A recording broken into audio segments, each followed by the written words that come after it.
নমস্কার সবাইকে। সবাই কেমন আছেন? আশা করি সবাই অনেক ভালো আছেন। এই যে আমি ব্লেন্ডারে দিয়ে দিচ্ছি শুকনো ঝাল, আদা, জিরে বাটা আর রসুন কুচি। আমি এটা ব্লেন্ডার করে নিয়ে আসবো। আর এইদিকে কড়াইতে আমি সরিষার তেল দিয়ে তার মধ্যে পেঁয়াজগুলো ব্রেস্তা করে নেব।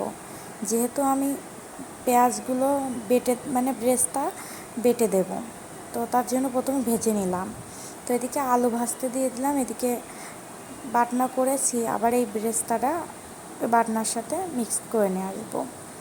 তো যে আলু ভাজার পরে আমি চিকেনগুলো একটু ভেজে নেব।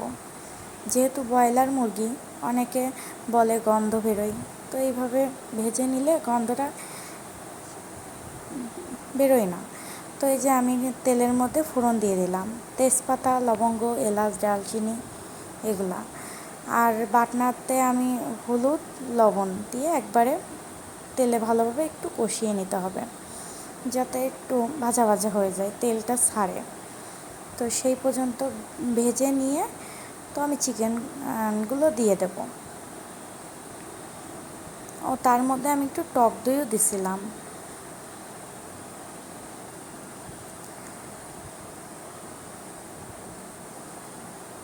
তো এই যে ভালোভাবে কষিয়ে নিয়ে তারপরে জল দিয়ে দিতে হবে।